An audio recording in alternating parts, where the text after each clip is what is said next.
Hi Year 10, welcome to the first lesson of the Rivers unit. We are still continuing with UK Physical Geography, however we've covered coasts and we're now about to start rivers. So by the end of today's lesson, hopefully you will be able to answer the following questions. What are the features of a river's drainage basin? What is the long and cross profile of a river? How does a river's long and cross profile change along its course? Okay, hopefully you've been able to either print out this section of the booklet or indeed you can work on it electronically. The first image shows a diagram of a drainage basin, and you can see that underneath there are some words and definitions. So we can see that this is an image of a drainage basin, and a drainage basin is an area of land drained by a river and its tributaries. Okay, so what you need to do first of all, have a look at the diagram, have a read of the key terms and the definitions, and see if you can have a think about where they might go on this diagram. If you don't feel confident enough to write in pen the first time, you could do it in pencil before we check our answers. The key terms are drainage basin, source, tributary, confluence, watershed and mouth. You might want to pause this video here so that you can take some time to have a read of the definitions and think about where on the diagram you might place them. Okay, great work. So I'm going to start going through where we would place these key terms. So here we are, we've got the first one, drainage basin. So an area of land drained by a river and its tributaries. So this is essentially the drainage basin. The source is the very start of the river, and that's going to be quite high up, usually in the mountains. And that's where the journey of our river begins. A tributary, as I mentioned before, is a small stream that joins a larger river. And these are really important in adding additional water to the river, which then enables the river to change shape as it moves downstream. And that's what we're going to look at today. The confluence, where a tributary joins a larger river.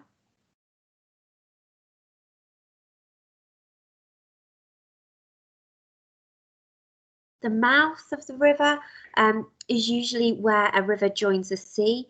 So think about Wey. Mouth is the mouth of the river Wey, and I'm sure now you're all thinking of lots of other examples. Last one, this line shows the watershed, which is the very edge of a river basin. The next task then, there are 9 images here, all of rivers at different stages in their journey, different stages along the long profile. So I'm going to help you out here because I think this is a little bit tricky.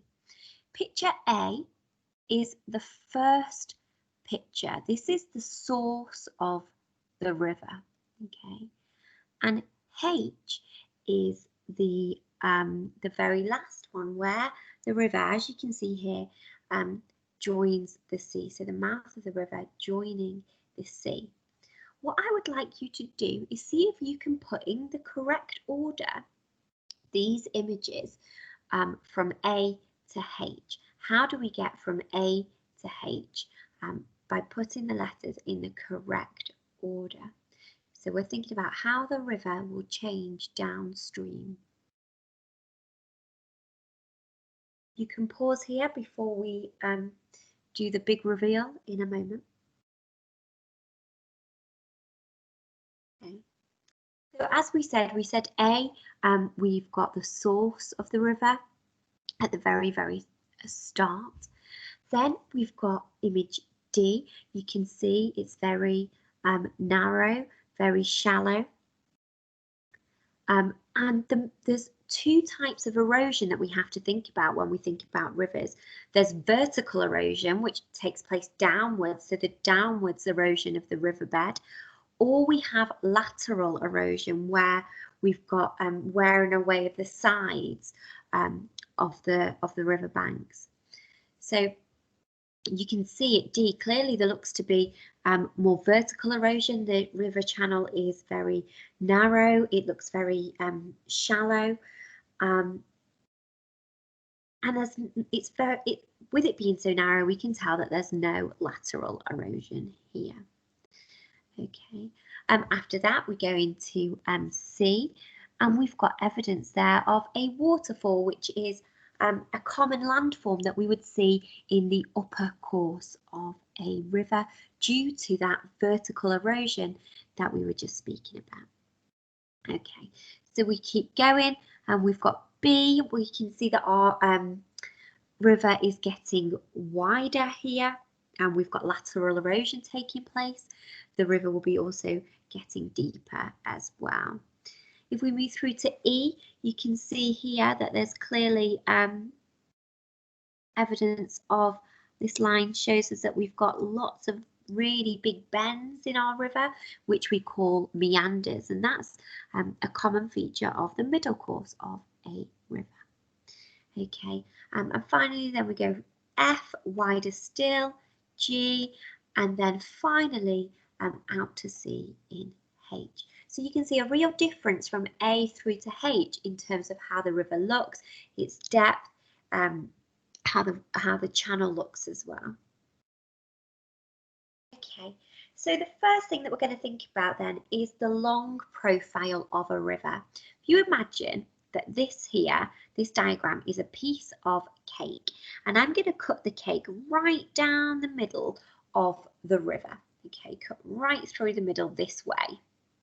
Okay, what we would see going from the source down to the mouth, and the shape that takes place is the long profile of a river. So it's how the height of a river changes from the source to the mouth, and we're going to learn all about the different ways that happens today. When we look at the long profile of a river, we know that we've either got lateral erosion or vertical erosion taking place, but we divide our long profile into three sections. We say there's an upper course around this area, a middle course, and a lower course. Okay, so we've got upper, middle, and then lower course, okay, to help us divide it up and differentiate between the different areas of the long profile. Okay, in your booklet you have got a bit of graph paper that looks like this. What I would like you to do is plot the height above sea level from source to mouth onto the paper. So you're going to draw a line graph. So to start you off at 0, you'll come up here, a little cross at 700, and that's our first marker. And you'll do that for 5 kilometers from the source of the river, 10 kilometers, 15 kilometers, and so on. So we are looking at how the height of our river changes as we get further away from the source. And it might be worth you thinking about how this might look. Okay, so I'm going to give you a moment to pause the video whilst you do that.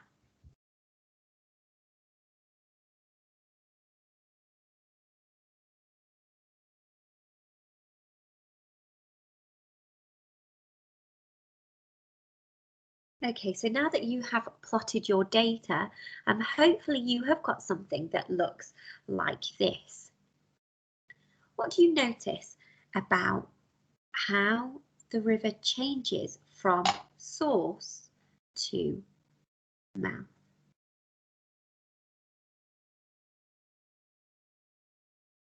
There's a decrease in height. Okay, that's the most obvious thing. As we get further away from the source of the river, our height above sea level decreases. Okay, so as distance from source increases, height above sea level decreases. Okie dokie. So as before, I'm just showing you a different diagram. This is the long profile of our river.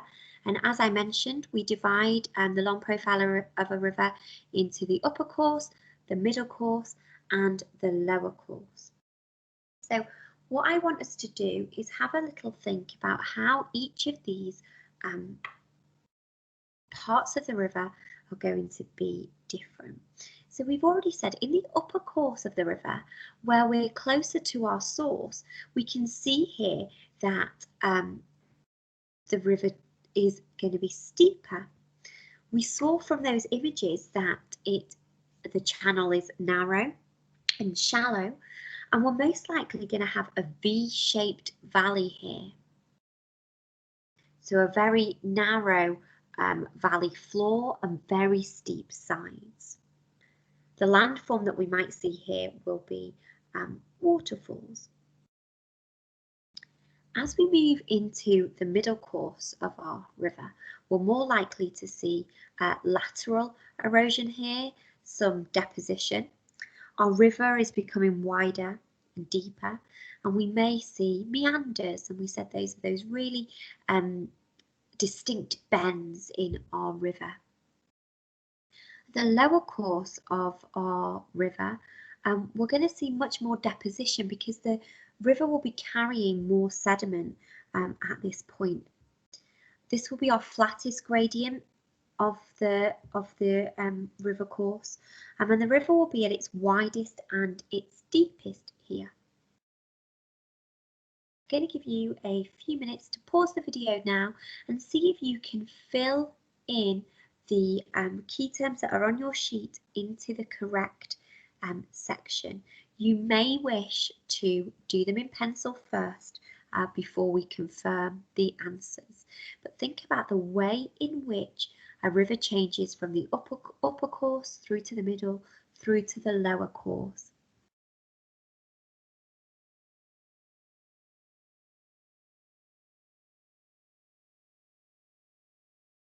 Okay, well done, Year 10. So our upper course of the river is going to have a very steep gradient, a narrow valley. The channel will be narrow and shallow. The sediment here, I didn't discuss this before, sorry, will be large and rough, and that's because the sediment hasn't had chance to be eroded and bashed together and made rounder and smoother because it's not travelled very far on its journey, so that attrition hasn't been able to take place. In the upper course of the river, we also said that we're more likely to have vertical erosion, that's downwards erosion rather than lateral, and we're most likely to see waterfalls in the upper course of a river. Okay, the middle course of the river, our gradient is more moderate, so it's not steep, but it's not flat either. The valley is likely to be wide. We'll have had opportunities for more tributaries to join our channel here, and so there'll be more water being added. So we'll have deep water here. Because our sediment bits will have bashed together and become rounder and smoother as a result of attrition, and we will see small and smooth sediment here. Lateral erosion, which we said is erosion to the sides of the river, will be taking place here, and that's what causes the river to get wider. Here we'll see meanders, which are those really distinct bends that we see in our rivers. In the lower course then, this is the flattest part of the river. It'll be very wide, we'll have very deep water. Our sediment will be small and fine by this point. At this point, the river is probably carrying the most sediment, and we'll start to deposit some of that, and we will see floodplains here as well as a result of the river depositing sediment.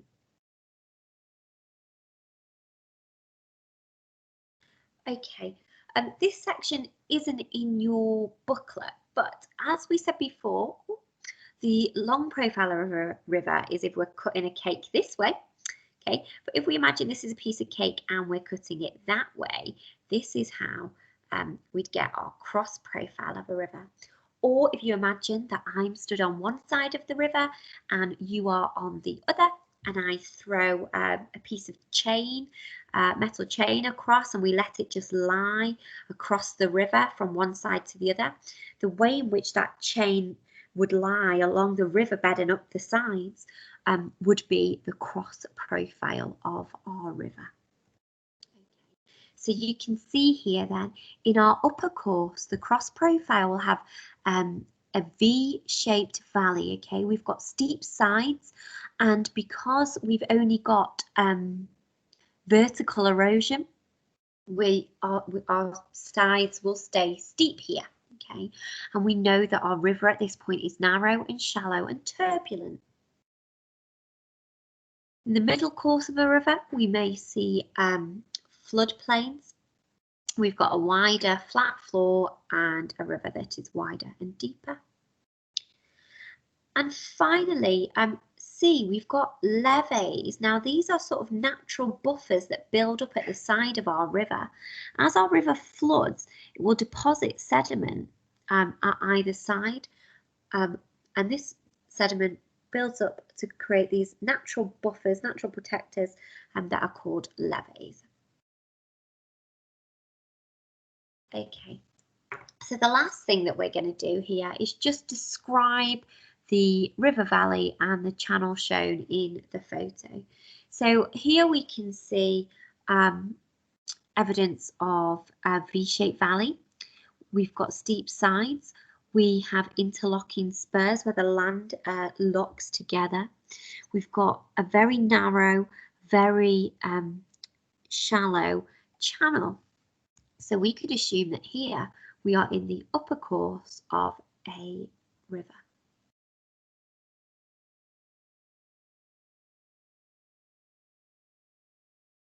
Have a look at this one and have a think how you would describe this valley and the channel shown in the photo. What can you see evidence of?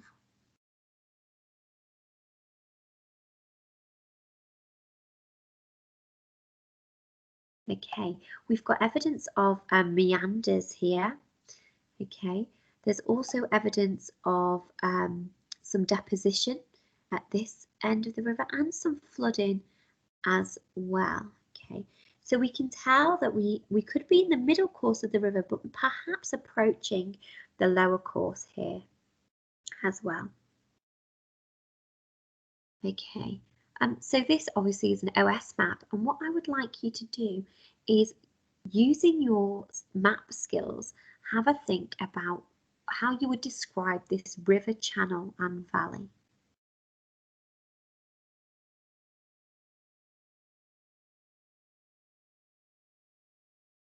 We know that when we've got contours that are very close together, that tells us that the land is very, very steep. Okay, and we can see here that this is the river, by the way.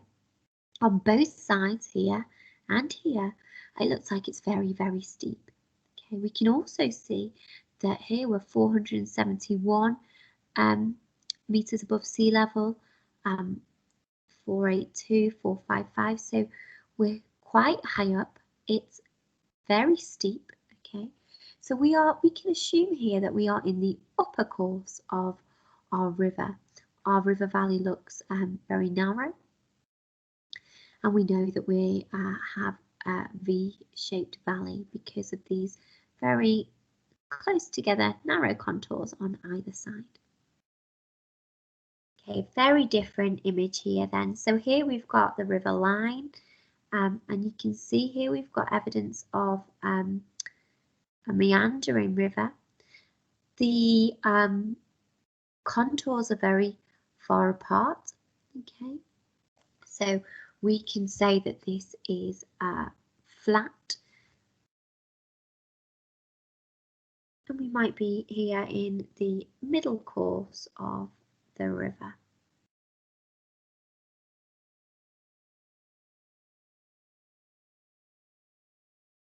Okay, thank you for listening, Year 10.